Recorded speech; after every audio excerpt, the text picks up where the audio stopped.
ہنسی روک کر دکھائیے۔ بسم اللہ الرحمن الرحیم۔ السلام علیکم ورحمۃ اللہ وبرکاتہ۔ امید ہے اللہ کے فضل و کرم سے آپ ٹھیک ہوں گے، بال بچے اور والدین کے ساتھ سدا سلامت رہیں۔ راوی کہتا ہے، ہمارے محلے میں ابو الحسن نبالی نامی ایک بزرگ فوت ہو گئے۔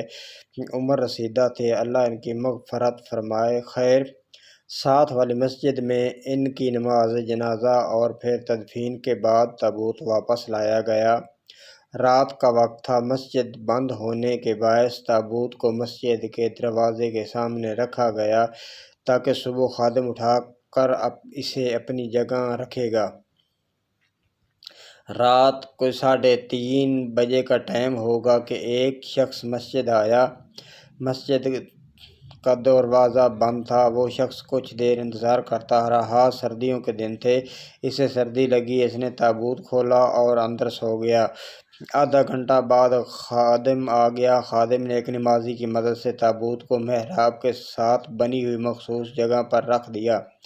نیند کی غنودگی کی وجہ سے انہیں تابوت کے وزن کا بھی اندازہ نہ ہوا۔ مؤذن نے اذان دی، لوگ نماز کے لیے پہنچے، جماعت کھڑی ہو گئی۔ 50 کے قریب نمازی جماعت میں شامل تھے۔ میں پہلی صف میں کھڑا تھا اور دوسری رکعت تھی کہ سامنے تابوت پہ میری نظر پڑی۔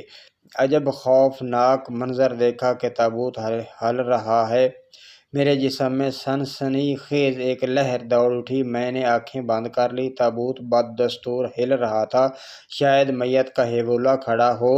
اتنے میں وہ شخص اٹھا، اس نے تابوت سے سر باہر نکال کر پوچھا، تم لوگوں نے نماز پڑھ لی؟ اللہ معاف کرے، لوگوں کی دوڑیں لگ چکی تھیں۔ میں تو الٹے پیر 1000 کی سپیڈ کی گھر کی طرف دوڑا۔ گھر پہنچ کر معلوم ہوا کہ میں ننگے پیر ہی گھر پہنچا ہوں۔ امام صاحب تو پہلے ہی بے ہوش ہو کر زمین پر گر پڑے تھے۔ کچھ لوگ دوڑتے ہوئے دیواروں سے ٹکرانے کی وجہ سے گرے ہوئے تھے، کچھ میری طرح ننگے پیر باہر بھاگ رہے تھے، کچھ وضو خانوں کے پاس پھسل کر گر چکے تھے، سب اندھا دھند بھاگ رہے تھے۔ جو شخص تابوت میں تھا وہ پیچھے سے دوڑ رہا تھا اور پوچھ رہا تھا، اوئے مینوں بھی تے دسو ہویا کیے؟